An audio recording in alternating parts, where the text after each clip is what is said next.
Welcome to Cyber Talks by DevOps, talks that go beyond the buzzwords to what really matters in cyber. Today's conversation is about the most hyped and perhaps the most misunderstood force in cybersecurity today, AI and cybersecurity, a double-edged sword. To explore how AI is transforming both attack and defense, I'm joined by Hugo Mestre, Managing Director of DevOps CyberTrust Portugal. With over a decade of experience across offensive security, GRC, innovation, and R&D, Hugo brings a rare, holistic view on the cyber landscape from the technical trenches to the boardroom. He's known for his sharp technical expertise, strong analytical mindset, and relentless focus on delivering value to our clients. Hugo, very nice to have you on board. Let's get started. First of all, thank you very much for the invite, Rui. This is a great chance to talk a bit about topics that deeply have my interest right now. As you know, everything that's tech-related, I love it. I love to be able to talk about cybersecurity and artificial intelligence, which are currently two of my favorite topics, not only professionally, but also personally. I like to explore with these tools. Great. Thank you for accepting the challenge. In fact, AI and cybersecurity are double-edged swords because they have a dark side as well as they can help us in performing our cybersecurity duties. So let's start by the dark side. How are you seeing cybercriminals leveraging AI to scale attacks? What is your perception on this topic? Well, regarding on this topic, I don't really think that AI has come to revolutionize what attackers do. I think it came to revolutionize how they do it. And that's one of the main worries. So there's no news in terms of phishing or vishing or things like that, but what it does to power and to enable attackers, the artificial intelligence technologies available right now, allows attackers to be, first of all, much more accurate. So artificial intelligence, let's talk about phishing campaigns and things like that. Before artificial intelligence, it was pretty easy to spot some phishing campaigns because you would look for the fish, right? You look for the error in the message, for something that sounded a bit off, or the graphical design of things. Nowadays, what artificial intelligence brings to the game is it lowers the bar of entry for any malicious actor. So you can use even malicious LLMs or artificial intelligence models to help to design hyper-personalized phishing campaigns. You can use them to grab information and to use that information available online to do an hyper-personalization of things. And it's not only email phishing message, okay? Those are very a big problem, of course, because AI has allowed for a higher click rates in phishing campaigns that are delivered by email. But there are cases of phishing based on artificial intelligence tools, so video campaigns that also are aimed to deceive people. And we have seen even attacks that, for instance, in a case, I think that there was a case that someone simulated a full meeting with the CFO and they asked for an authorization of a transaction. I think it was around 25 million. And the transaction was made with a fully AI-powered generated meeting with the CFO and a lot of more people on the meeting. And someone was tricked into buying into this campaign. But it's not only the hyper-personalization, it's the scale and the speed. Because one of the big bottlenecks in activities like phishing and scams like that is the human resource. The human factor was the bottleneck. So you had to have attackers that, first of all, had skills, okay? They have to know what they were doing, but they are humans. They work only 8, 12, 10 hours a day, something like that. An artificial intelligence or a machine doesn't stop. It can work 24 hours per day, and it can, while a human takes, 8 hours to do something, probably an artificial intelligence powered tool will do that in 5 minutes or less. So what worries me more is not the new things on the block that artificial intelligence may bring. They will exist, of course, but the main worry right now should be the scale, the volume, the quality of what the attackers can now do And that should have CISOs and companies and everyone worried about that, because Definitely. the barrier was the human. Now I don't think the human is enough to detect this kind of attacks. No, I fully agree with you and understand. In fact, the effectiveness of the attacks probably will increase in case we don't do something different from the defense side. But also what you mentioned about the speed, about the length, about the scope, because manually you could perform a determined number of attacks. And now you multiply these by loads of zeros because of tens. Otherwise, because of that, the number of reach of targets will be much larger, right? So that's the topic. So in your opinion, you believe that is a higher concern nowadays, deepfakes, social engineering, and the AI-powered phishing campaigns? Yeah, that should be a main subject on the top of the table of CISOs and organizations. So deepfakes, as I was saying, imagine that you receive a call from your boss or from a colleague. How do you know if you're not fully aware that you are really talking with that person? They can be calling you from a company line of from overseas, from a number that you don't know. If you don't have in place mechanisms to avoid that you fall on these kind of traps, or even if you have this kind of human training and mechanisms for humans to detect this, you have to put in place things that are controls, technical controls. You have I to bet can, on MFA for people. that's it. I can Hello, imagine who are you? ourselves. I can imagine ourselves in the future, maybe asking for two ways authentication using OTPs to make sure that we are who we say that we are, right? Yeah, that's totally believable. If I call you to, well, let's do this proposal with this value, or let's do a transfer to these guys, or something like that.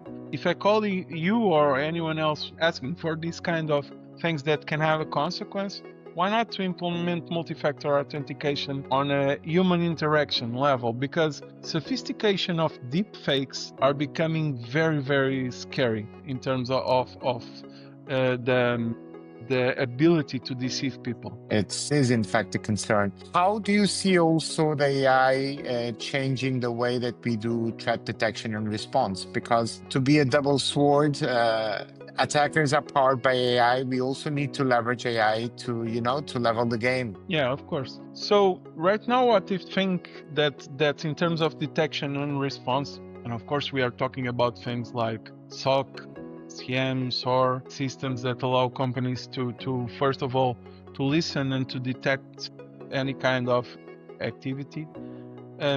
Artificial intelligence plays here a very big role, because, for instance, if you are talking about the first layer of a SOC service that was done before AI by humans, and the job of the humans was to look at the information, the events, and try to detect the pattern, correlate information, to transform data into information, actionable information and intel. I think these guys here don't have more chance against AI. AI is taking up most of this work, but it doesn't remove the need for intelligence, human intelligence here in the game.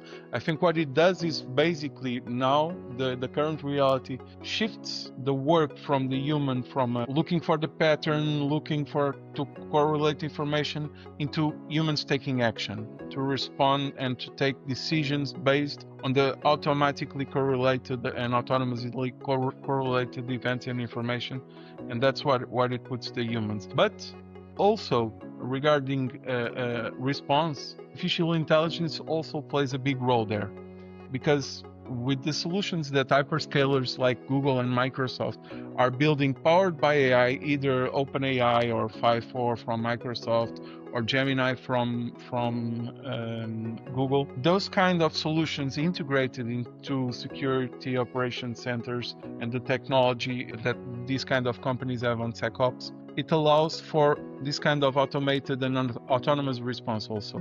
You can detect anomalous traffic or in solutions or things like that, and then you can choose to automatically, AI can choose to automatically isolate that activity and cut it out from access in terms of. So, but do you believe that in the near future, attackers will have AI agents working for them, and us will have AI agents defending the attacks, and they'll just do the job for ourselves? How do you see that? I don't know if you know this game, but I used to play a game when I was a kid, was Championship Manager, and you have to coach the team and to hire the right players and to do Hmm. the season. But Yeah, then yeah, when it came to the game, you didn't control the yeah. players. You see the game played out in front of you. I That's a think it great will example. happen right now. It's something very similar to this. So the attackers will have their AI and tools and agents. The defenders must have also AI and tools and agents. And what we see play out in front of us will be a battle between artificial intelligence in I terms of like that. detection Yeah, and attacks. I love that example.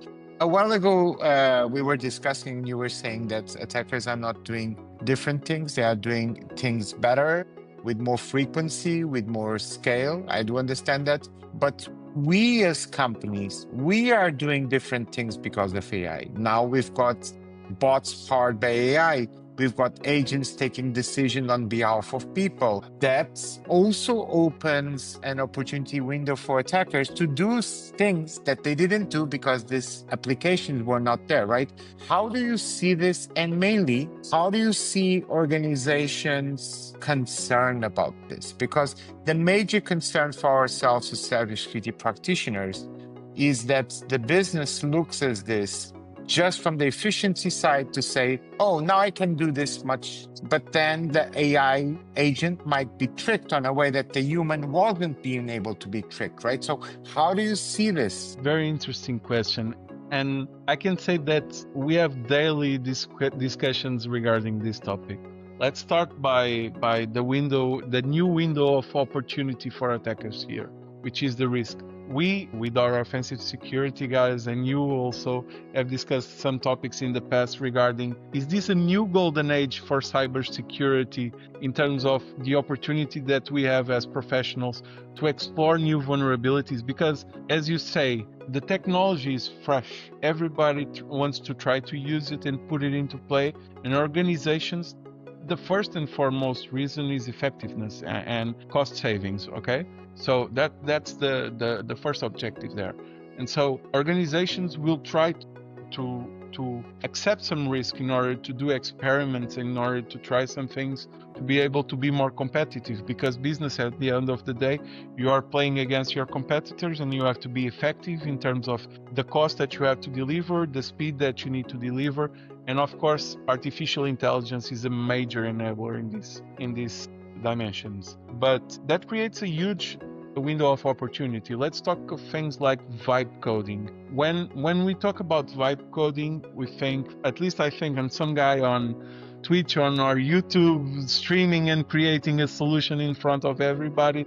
But this nowadays also happens inside organizations. And I'm not speaking about the most important web application of the company is being updated through vibe coding. No, but probably there are some guys that have some Excel file or some Google Sheets that they are trying to create a script that will help us to do something, and they are vibe coding the script because they don't understand coding or they want to fasten things up. So I see things like code with vulnerabilities, and we know that artificial intelligence nowadays, almost by default, if you don't give him much instructions, will generate unsafe code. So you Definitely. will use this unsafe code everywhere. So it's Yeah. like shadow IT, but not shadow IT. It's like shadow code that someone that doesn't have the necessary knowledge to mitigate risks will use it, put it into play.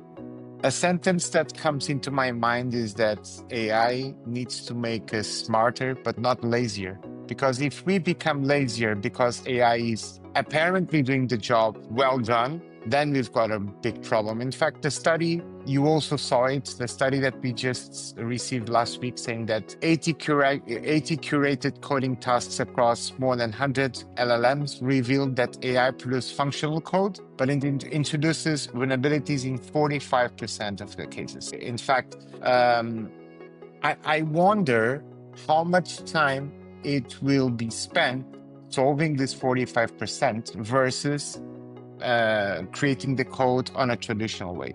It's like we don't have the reply for this for sure, but these are topics that slowly in the future they will be highlighted, isn't it? Yeah. Risk opportunity assessment will have to drive this. Regarding risk opportunity assessment, is essential for large organizations to have a way. The solution is we won't do AI. That's not the solution. They will have to do No. AI. Yeah, you Okay? can't stop the wind with your hands, right? Of course, but the question that I think organizations and mainly CISOs must help the business to answer is, okay, let's do AI, but how to do it properly, how to do it safely, okay, with security. So there are many ways that organizations need to explore this, and the principles of security by design and things like those also apply to development, to the development of artificial intelligence systems, okay?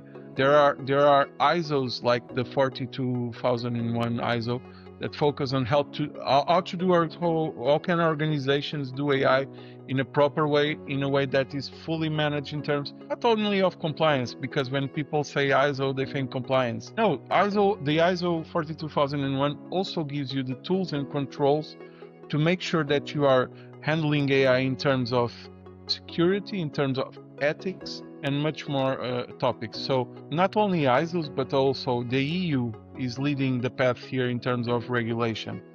It's great. It's great that you bring this topic because time is running, and this is one of the topics that I want to approach. What concerns do you foresee in terms of ethics of AI regarding risks of bias, privacy, and surveillance? And on other end, how do you see governments responding to AI-driven threats? So that's a regulatory concern, right? So how do you see this? So basically the first and the main point regarding that is a topic that is very much being discussed right now. It has to do with the explainability of AI. Why is this important, the explainability of AI? When we put essentially machines taking decisions for us, and those decisions don't have the luxury to have humans in the loop, because the speed of having humans in the loop will basically throw out the window the purpose of implementing this. We have to make sure that the AI is taking the right decision. How can we make sure that the AI is taking the right decision? First and foremost, it has to be auditable. We have to understand why is the AI deciding to do that, based on what. So whomever is implementing artificial intelligence systems, like our models or agents, has to build in a very good set of controls to make sure that it is explainable, the decisions of these AIs. And so after we understand the decision, of course, we can audit that and to make sure that it was the good decision.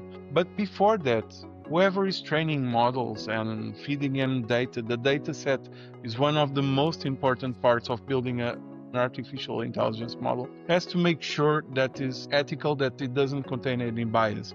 Because if you feed bad data to an AI model, you will have bad answers. And when I say bad answers and bad data, think about things like insurance companies that implement artificial intelligence systems to give risk scores to customers based on their information. I can easily see, if you don't implement the proper controls, this kind of systems discriminating based on age, race, Of course, gender, and things like that. So it has to be in place, a lot of controls. Don't you think that it starts even before the application? It starts with the purpose. Let me give you the scenario. I believe that before any company applies AI, they should have a risk matrix in the sense of understanding where will AI take decisions. Because there are certain topics in which I would agree with unsupervised usage of AI if audit over time. On certain scenarios, I would advise for AI utilization supervised. And in some contexts, I would say never use AI. For example, if AI needs to decide acting on the life of a person, I would say do not use AI. You see? But if it's supervised, if it's to assist someone to take a decision, then yes, but it's supervised. So it's like, don't you think that it starts first with the purpose, with the risk matrix? What do you think of this? Of course. Companies and the business will ask for AI everywhere. The role of the people behind the implementation of AI is to highlight these kinds of things. It's not only technical risks, there are other risks, okay? And like you said, there are some fields that we probably don't want AI to take decisions for us. It's not like in a SOC or in a SIEM or in a source system doing things autonomously and taking decisions.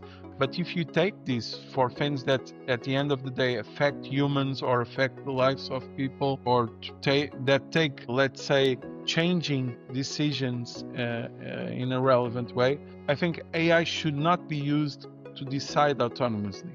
It can advise, it can feed information, but the decision there should not only be a human in the loop, but a human in charge. Yeah, if it's a low impact, then maybe you can consider. But if it's medium, you need supervise. If it's high, it's better not to use it for now, right? And do you think that regulations are also taking care of this? Like you mentioned, I think that you mentioned ISO 42001, but you've got AI Data Act, for example. How do you see governments responding to AI-driven threats? So regarding regulation, so that also is a double-edged sword, right?